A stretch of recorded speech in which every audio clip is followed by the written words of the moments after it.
All right. Today we have a very special guest on the show. He began his career with he began his career in comics, working for Image. He worked on the Tomb Raider series that was huge back in the 90s. He also did some work for Marvel, both interior and cover art, working on a variety of titles, including New X-Men, which is a favorite of mine. He's also done a ton of video game work, notably on the God of War series, which is awesome. But we are talking to our guest, Andy Park, today, primarily because he is the director of visual development at Marvel Studios. Let's go. Which means he has been working with Marvel since 2010, I believe, working on Captain America, the First Avenger, and Thor, and now all the way through the things that are coming out now from Black Widow to Shang-Chi. So we are delighted to be able to speak with Andy Park, ladies and gentlemen. Hey, Andy, welcome to Friends from Work. What's up, man? How's it going? Thanks for having me. Andy, I want to start here. Just on a simple level here, tell our audience, what is it you do specifically with Marvel, and what does a day in the life of Andy Park look like? Yes, I am part of a group of artists that is embedded within Marvel Studios. So there's a group of us that are full-time since 2010, and our department is called the Visual Development Department. Our main job is to design the characters, so the heroes, the villains. If it's a real actor, then it's their costumes. If it's a CG character like Korg, we're designing that, or Thanos, that kind of thing, as well as doing keyframes, which are single illustrations in the very beginning. Throughout the production, pre-production, we're taking the script, or in conversations with the director or producers, they want to see certain moments, pivotal moments of a show or of a movie, and then we'll illustrate that up to kind of help inspire all of the other departments as well as the director and the producers. So that is, in a nutshell, our department, and it was first formed in 2010 by Ryan Meinerding and Charlie Wen back while they were working on the first Captain America. And knowing that the Avengers is coming up, Kevin Feige told them to form a team of in-house artists. Because normally in the film industry, there's no full-time artists. It's usually just freelancers bouncing around movie projects. But Kevin Feige, he had vision, right? This is the mastermind of the MCU. And he thought like it would be a good idea to have a group of artists that can like work on all the films moving forward, because it's a cinematic universe. So smart guy. And I'm thankful. Even on the artist level, they can help carry those characters through for a decade, basically. Then that's cool. Exactly. So it's unprecedented in the film industry, but it's I think a lot of things that the MCU have been doing because of Kevin has been unprecedented, right? So, and then for the past 6 years, so I started off as a senior concept artist, so designing characters, Ant-Man, Black Widow, Hawkeye, that kind of thing through the years. And then about 6 years ago, I got promoted to start leading the films. So at that point, like Ryan Meinerding, who is the head of visual development, he would lead his films, and then I would lead the other films. So the first film I led was Guardians of the Galaxy Volume 2. And then, from there, Thor Ragnarok, Ant-Man and the Wasp, Captain Marvel, Black Widow, Shang-Chi, and so forth. And a lot of stuff I'm working on now. So the day in, day out, second part of your question is, it used to be just drawing and painting all day long. But ever since I became the director of visual development, a lot of my time is spent art directing. So I have a group of artists that I'll bring on for whatever project I'm leading. And then I will art direct. So I will assign out characters, keyframe moments, design work that they want us to do. I will go to meetings with the director, have conversations with the producer and the director. And then, every week there are meetings. So I'll gather up all the artwork, show it to them. They give us their notes, go back and forth. I talk to my artists. a lot of meetings, and I'm still painting. I'm still designing. So on the daily wow. basis, I'm Good. still trying to paint and design at the same time. So it's a lot of stuff, but it's definitely fun. Man. Well, to kind of walk through different stages of your career here. I know you talked about doing these keyframes, maybe more so back when you were coming on as a lead concept artist. And I saw on your site, and we'll share the link with folks. You have a lot of examples of some concept artwork that you've done for Marvel Studios. And one of the ones that caught my eye was a keyframe from the Avengers, and it's the scene when Iron Man is, pointing all of his weapons at Loki there in the beginning in Germany. And one, it's an incredible image. And two, I was gonna see, what does it look like, when you come up with that, or are you working straight from a script? Is that based on a conversation you've had with the writers, or I guess in that case with Joss Whedon? How does it go from that to your image to what we saw on screen? Yeah, great question. That was one of the early keyframes that I did, and it's so much fun because Joss Whedon, it was a direct conversation, right, where he said, I remember he was telling me the moment was right after Loki's in, I forgot where that was, but I think it was in Germany. Was it Germany? And then in that crowd, Captain America comes in, and then of course Iron Man comes in. That iconic moment, that music, and then he blasts him. So Loki's on the ground, he lands, and then all of his weapons open up. The way he described it was, it's the Dilophosaurus moment in Jurassic Park. So if you remember the Dilophosaurus, when the ears go shing, and then it spits. I love that. So that's how he described it. So from there, I just started painting it up, right? Seeing the previous Iron Man, seeing what parts open up. I think I might have even opened up more places than even previously, because the Iron Man armor is always like evolving. And then of course painting Loki, and then the Black Widows in the Quinjet behind, and then you have like the crowd. So I'm trying to encapsulate this one moment. Like usually these keyframes are not necessarily, this is the exact shot in the movie. It's more about encapsulating one moment, like a whole scene in one image. So that's why I have to kind of fit all that in. And then basically, if it's a successful keyframe, they see that, they get inspired, and they're like, this is great. It might not be 100% exactly the shot, but it inspires, all of the production, from VFX to the production designer, to the writers, to the producers, and of course, Joss Whedon, and they can all be on the same page. And what they do is they put these like keyframes and our character designs that we do in their war room, as they're continually writing and having meetings. So the purpose of it is to inspire the other departments and just the whole production. So so that one was definitely a iconic and fun one to do. I want to ask you about another specific one, because we on this podcast are massive WandaVision fans, and I saw you were heavily involved in that. And we specifically on our podcast covering that talked about how dope her suit is when she finally comes out with the full crown, the suit she's wearing. So just take me through the specifics of that one, just because I'm such a big fan of that. Yeah, that one was years in the making, because I designed Wanda Maximoff throughout the years, like starting with Avengers 2, right, with Joss again. And I remember the very first design I did of her was because I grew up in the 80s and the early 90s reading Marvel comics. So I'm coming from a fan's perspective.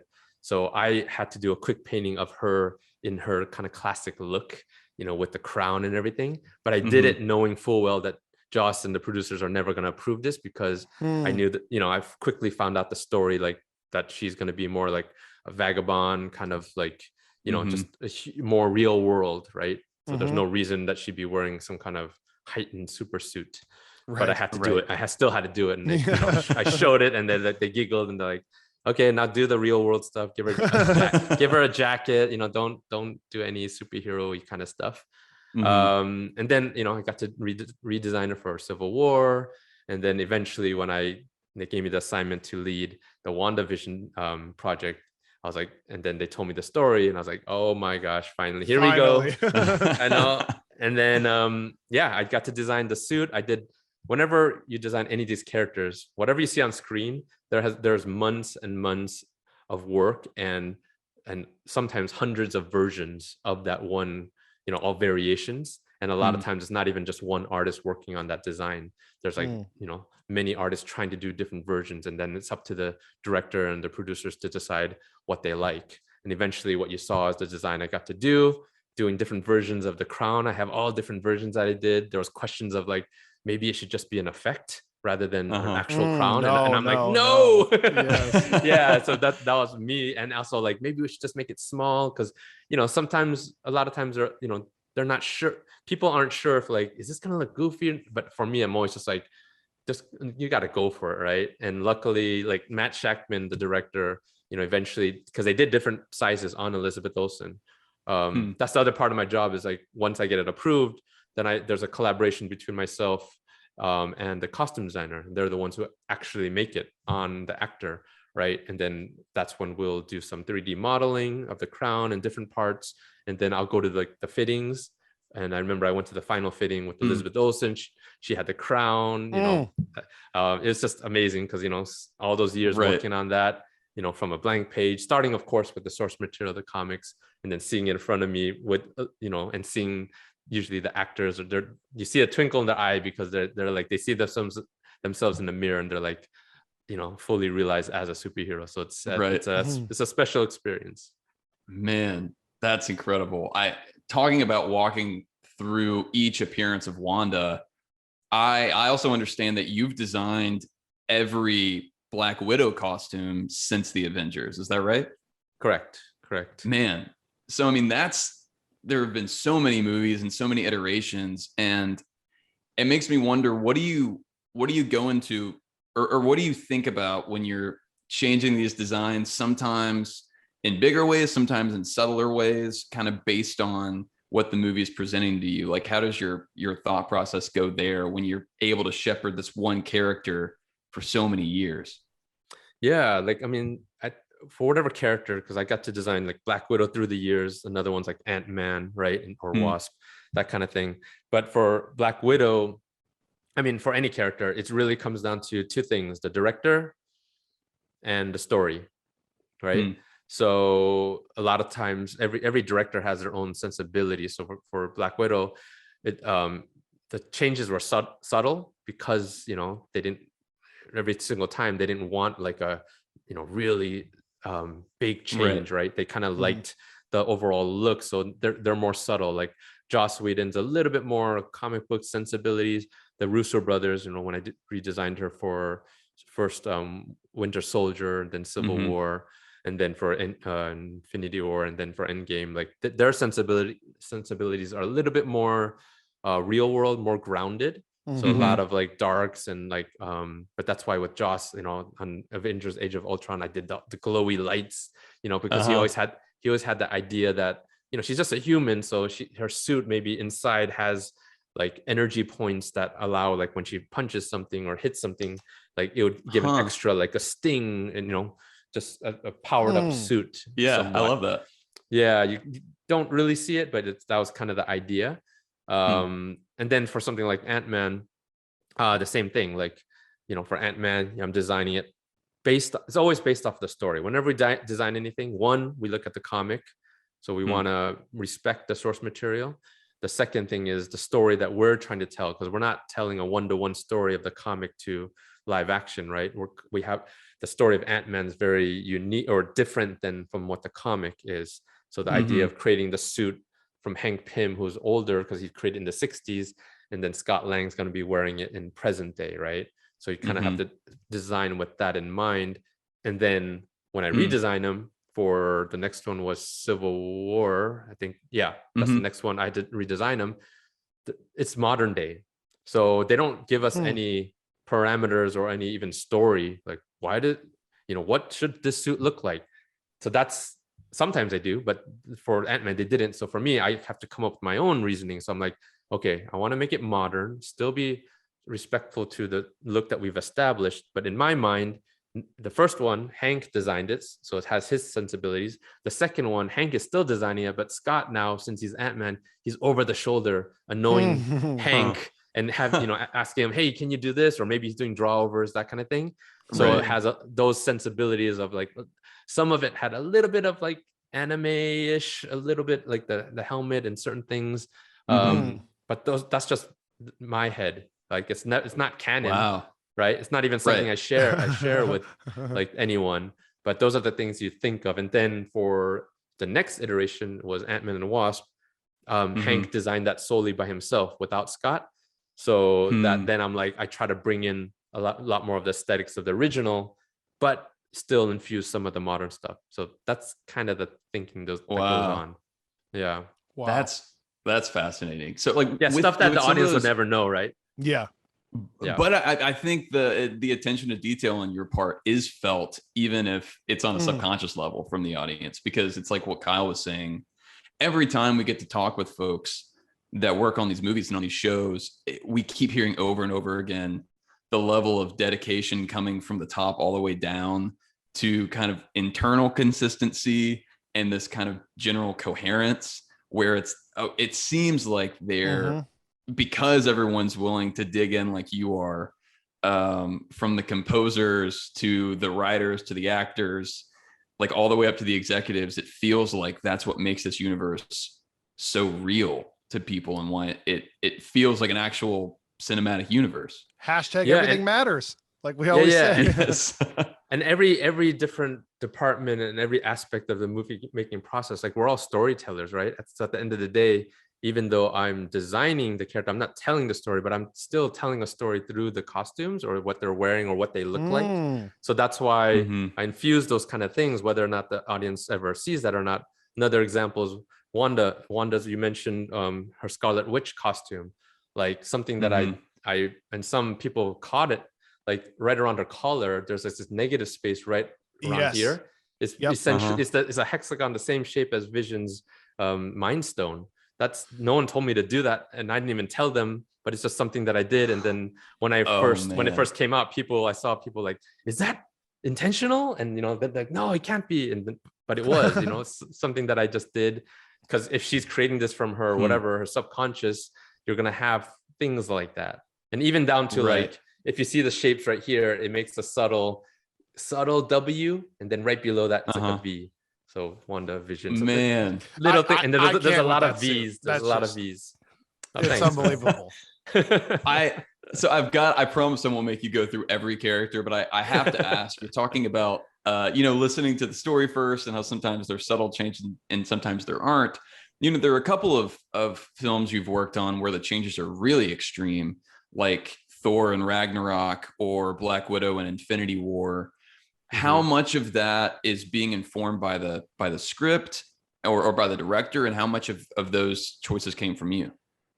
For those particular ones were for Thor Ragnarok, it was definitely Taika Waititi, because I mean, that whole movie is he's like shaking things up, right? So we've known Thor for whatever 5 films at that point, whatever it was. He came in with the objective to really shake things up, bring a fresh new perspective to that character.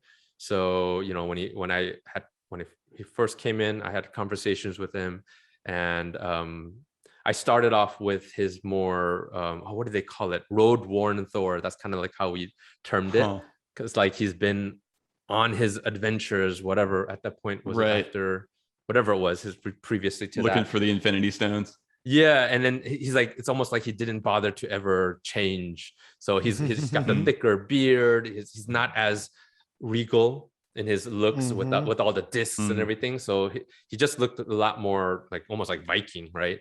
So that's kind of the direction we went, and then and then it went backwards to like when he cleans up, when he first sees Hela, right? So and then of course, when I designed his more gladiator look with the helmet, playing with like a lot of Jack Kirby shapes, and He just and then even the way the cape, like it's like only on one shoulder and it hooked onto the back on the bottom. So there's a lot of things where he just wanted to aesthetically go in a different direction than what we've known. Always just very proper, godly. Everything's manicured and perfect. What was the other one that you said? Black Widow and Infinity War. Oh, Infinity War. Yeah, that one essentially is her same Civil War look, but she's on the run. So they just wanted some kind of like additions. So, what is it that makes her look different? Because she doesn't have time to create a new suit. So that's why I played with, does she wear a jacket? Does she wear a hoodie? All this kind of stuff. And then I did one with a vest. And then, they liked that idea. And so the vest comes back. Yeah. And that for that one, eventually when I led the team on Black Widow, and then we were doing design for Yelena, I had the idea of like, it's you. What if hers? Yeah, what if it's her vest, And then so retroactively we give meaning to what, Infinity War vest look. So yeah, things like that happen. So it's pretty darn cool. That's crazy. I was just watching. Andy. I was just watching Black Widow yesterday with my wife, and we were just at the vest. That whole vest scene is one of our favorite moments in the movie. So many pockets. So cool. Yeah. Yeah, I love it. So I love it. It's so cool. So funny, but then still has so much meaning now because of Andy. Are you kidding me? I love that. Man. I know. That's why I tell people like now you have to watch Infinity War, and it has deeper meaning, right? When you watch it. Oh yeah. Andy, go ahead. Sorry. Oh no. Well, I was gonna ask, as you're talking about this group of folks that have kind of shepherded the visual development at Marvel Studios since 2010, and it sounds like there are maybe even subdivisions within those teams that work or specialize on certain movies. I'm curious what it looked like when the Sony partnership came about, and you have a Sony film like Spider-Man: Homecoming that prominently features Iron Man. Is there any kind of collaboration between y'all and concept artists over at Sony, or is that totally done on one side or the other?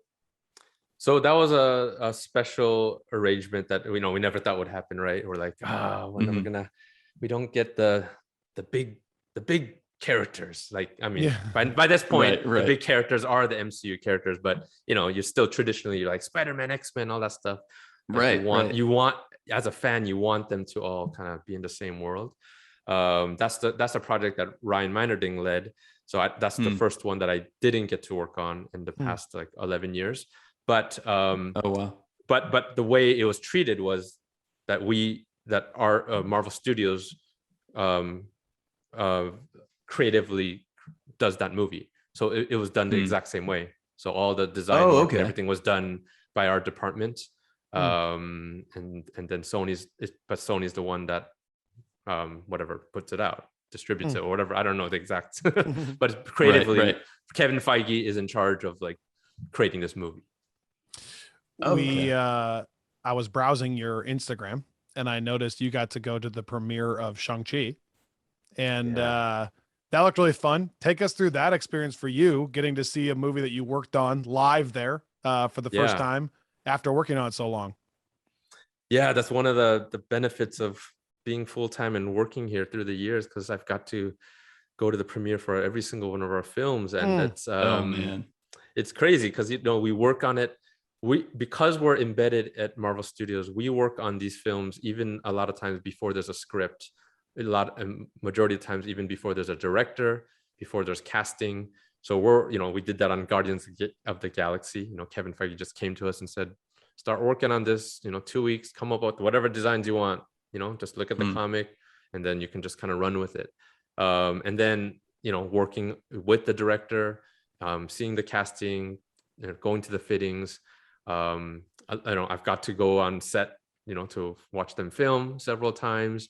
I remember flying to Atlanta, going to watch as they were doing Endgame on set. Hello. And then of course the culmination, watching it at the premiere, right? So I've done that with Endgame, all that stuff. And then the most recent one, because we haven't had one for a while because of COVID and everything, but going to the Shang-Chi and the Legend of the Ten Right. Rings premiere, so special, you know, because it's like you're there, the actors are there, people are excited, the cast and crew are there, and it's the best crowd you can go with, because like everyone's, you know, when every scene, you know, an actor comes out or a certain moment, like everyone's clapping and they're laughing, and it's just Man. and then afterwards, you know, you get to say hi to like Destin Daniel Cretton, and I got to say hi to Simu Liu and congratulate them. So it's just, you know, it's a time of celebration. So it's such a special, memorable time every single time we go to a premiere.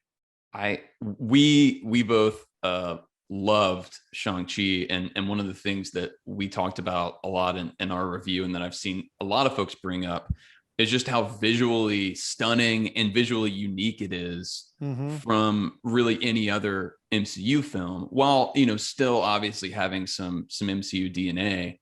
So when you were approaching that, is there anything sort of specifically that you did differently in terms of how you were looking at the comics, how you were trying to blend that with the MCU as it existed? Like, what was your process like to bring that movie to life? Yeah, Shang-Chi was so special. For those who are just listening, can't see me, I am Asian American. I you know, my parents immigrated from Korea in the 70s, and I was born and raised in the US in California. So yeah, you know, having the first title Asian superhero character in MCU is certainly special. So working on this film, it's interesting, because every time you introduce a new character, like, we're being respectful to the source material, but as you probably know, like for Shang-Chi, it's Right. you know, it's kind of riddled with problematic stuff from the past. Right. So his the origin. So this is one where, more than any other film we've ever done, where we were free to just create something completely new, right? I mean, it's still Shang-Chi from the comic, but we didn't have to, like, you know, you're not going to have fans, or, you know, that are going to be like, hey, you know, why is it so different? Because it is quite different, right? So I think that gave a lot of freedom to the creators, to all of us. But then there was a lot of pressure, right? Because anytime you create a new character, and we're obviously thinking about all the cultural aspects. So, you know, definitely there's a lot of challenges, right? But there was such a excitement anytime you introduce like a whole new aspect, a new corner of the MCU. Just like, it's similar to when we're first doing Guardians. We're like, oh, we're doing our first essential space, like our version of Star Wars, you know, that kind of thing. So that stuff is just so fun. So Shang-Chi was definitely creating a whole new aspect. After 20 plus films, you know, there's still room to create new, you know, we're always playing with genres and with a new corner of the universe. So there's a lot of research, you know, into like historic Chinese culture, Asian culture, and then being able to kind of play with all that kind of mythology. But you know, but so basically we're not beholden to any specific, like, it has to be this part of, you know, historically accurate, that kind of thing, or this, you know, part of the comic you have to stick to this. So there was just a lot of room to play, right? And Destin Daniel Cretton, Dave Callahan, you know, they both wrote amazing screenplay, and we were there, you know, just really coming up with the ideas. What do the rings do? The powers, you know, what are they wearing? So we're all part of that process. So like that, like for the rings, like, you know, Destin had the idea, like, you know, not to do it on the fingers. And what if, if it's more like those martial arts training rings, and that you see in Kung Fu Hustle. So I was like, that's awesome, right? And also because we just had like the Infinity Stone, makes it a little bit different. It's too similar, right? So, and then I you know, I had the idea, I showed it visually, where maybe when it activates, the rings, you know, like go separate on the arm, things like that. So, and then designing the Shang-Chi costume, and, you know, again, even the way I designed like I looked at the comic, the more contemporary version where it's that jumpsuit and he has some kind of a upside down triangle motif on his chest. So I kind of, with those, was starting there. I played around with just different designs. How ancient should it look, or kind of, and how modern should it look? I was doing a lot of different versions, and then I in my research, and I came with the idea to put in the infinite knot, or the endless knot, which is a symbol that's used by different cultures, but definitely used in the Chinese culture for hundreds of years. And it has a lot of different meanings. So for protection, no beginning, no end, the whole infinity thing. And it also has a significant meaning of like when it's given as a gift, then it creates a connection between the giver and the receiver. So that certainly played into the story of what that whole kind of jacket costume that he had, from the movie. Wow, man, I'm sure that's been extra fun for you, because Kyle and I have talked about how it seems that a lot of people have seized on the even detailed bits of the design in this movie. Especially, I've seen a lot of Chinese Americans that are able to kind of track down these little things that really make the movie hit home and really honor the culture, like you're saying, while also pushing forward and still being like a ton of fun as an MCU film. Yeah. Well, I want to say thanks for joining us today. It's been amazing, Andy. But also I want to say, seriously, thank you so much for your attention to detail on this stuff, because like Robbie and I think in a weird way, probably wouldn't have a podcast if the MCU wasn't this great. And it's people like you having that much care and passion for things like that we really appreciate. So it means a ton to us. And so keep doing what you're doing. We freaking love it. Oh, I appreciate it. And we appreciate like people like you guys who are like passionate about this stuff and having the YouTube channels and the podcasts and talking about it, because, just before we end, like Comic-Con, I don't know if I'm sure you guys probably go to Comic-Con. Oh, maybe not. We started the podcast in 2019.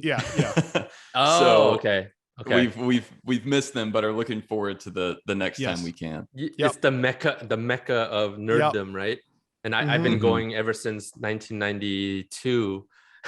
I've only missed one on my honeymoon.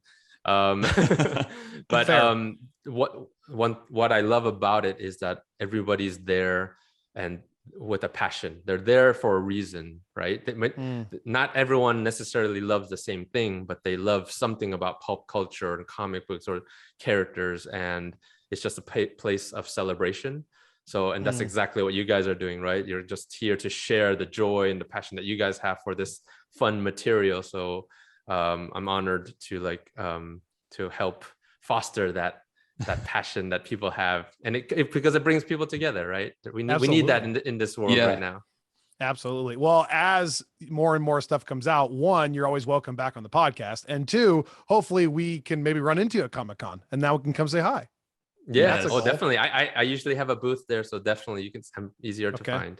Love that. Well, thank you so much. Seriously. Thanks for having me. I appreciate it.